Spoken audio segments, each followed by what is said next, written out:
एक बहुत ही खुशहाल गांव था। वहाँ सभी लोग मिलजुल कर रहते थे। किसी के घर में किसी भी चीज की कमी ना थी। सभी में प्यार था। किसी भी तरह का क्लेश न था। पास के गांव में एक चोर और उसका मित्र रहा करते थे।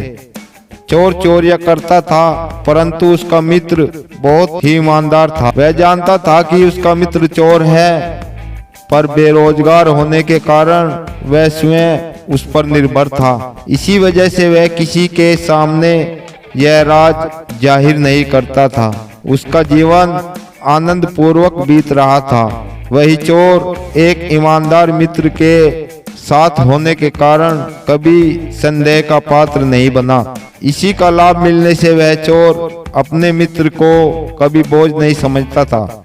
एक दिन उस चोर को एक गांव के बारे में पता चला, तो वह उस गांव में चोरी करने की योजना बनाने लगा। रात को वह उस गांव में गया और चोरी करके वापस आ गया। चोरी में उसे इतना सामान मिला जितना उसने आज तक देखा भी नहीं था, पर अभी भी उसे लग रहा था कि वह और सामान ला सकता था। इस बारे में उसने अपने मित्र से बात की, पर उसने किसी भी प्रकार की सहायता से साफ इनकार कर दिया।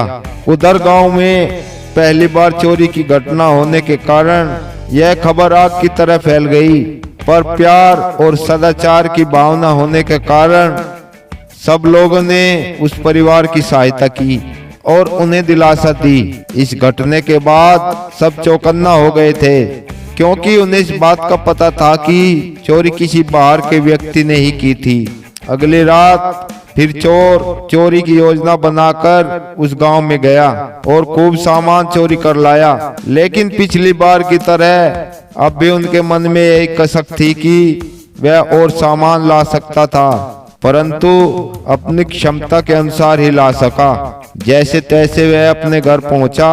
उसका मित्र देख के हैरान था कि 2 दिन से घर में बहुमूल्य सामान काफी मात्रा में आ रहा था। यह देख उसका मन बेईमान होने लगा, पर मन दबाकर उसने कुछ नहीं कहा। और उस गांव में दोबारा चोरी की घटना हो जाने से गांव वाले इस बात पर शर्मिंदगी महसूस कर रहे थे कि वे अपने गांव की सुरक्षा भी नहीं कर सकते। तब उन्होंने गोपनीय ढंग से चोर को पकड़ने की योजना बनाई। अगले दिन चोर ने अपने मित्र पर साथ चलने का दबाव डाला और चोरी से मिलने वाली चीजों में बंटवारे की बात की, तो उसका ईमान डोल गया और उसके साथ जाने का प्रस्ताव स्वीकार कर लिया। जैसे ही संध्या हुई, दोनों घर से निकले। उस चोर ने अपने मित्र को चोरी के कुछ गुण बताए ताकि वह कोई गलती ना करे। जब दोनों उस गांव में पहुंचे, गांव वालों ने छिपकर उन पर नजर रखना आरंभ कर दिया। थोड़ी दूर जाते ही चोर को इस बात का आभास हो गया कि उनका पीछा किया जा रहा है, पर उसके मित्र को इस बारे में नहीं पता था।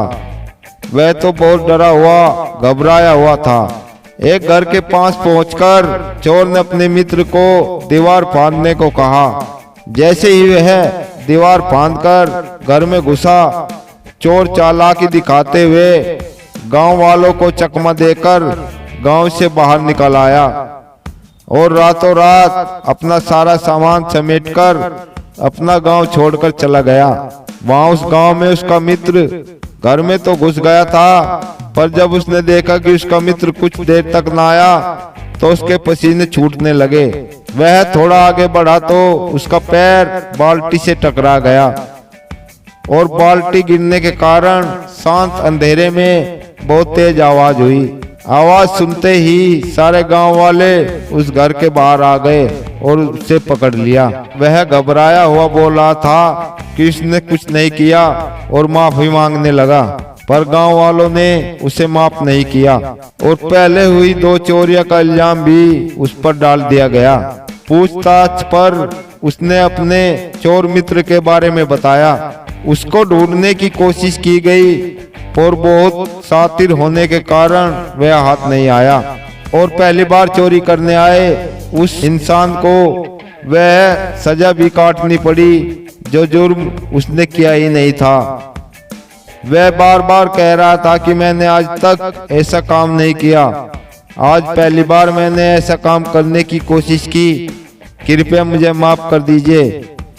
पर किसी ने उसकी बात नहीं सुनी और उसे सजा दी गई। यही प्रवृत्ति हम लोगों में भी होती है कि हम जानते तो है कि हमारे आसपास कौन कौन गलत काम करता है, फिर भी हम उसका विरोध नहीं करते और ना ही उसकी जानकारी किसी को देते हैं, जो भविष्य में हमारे लिए खतरनाक साबित होता है। जब हमें उस व्यक्ति से कोई परेशानी होती है तभी हम उसका विरोध करते हैं। ऐसे में इस बात का बहुत कम अंदेशा रहता है कि हमें इंसाफ मिलेगा। कई बार तो इसका नतीजा यह होता है कि हमारा मन भी ऐसे गलत कार्यों की तरफ आकर्षित होने लगता है और हम लालचवश यह काम करने का प्रयास करते हैं और पकड़े जाने पर समय याचना करते हैं। पर गलत कार्य हमेशा गलत ही होते हैं और सबसे बड़ी गलती पहली गलती होती है। पहली गलती के बाद इंसान गलतियां करने का आदी बनता है। इसलिए हमें दूसरों की गलतियों से सीख लेनी चाहिए और हमेशा खुद को सत्य की ओर प्रेरित करना चाहिए और प्रयास करना चाहिए कि हम अपने जीवन में ऐसी कोई पहली गलती ना करें जो भविष्य में हमें अंधकार की ओर ढकेल दे।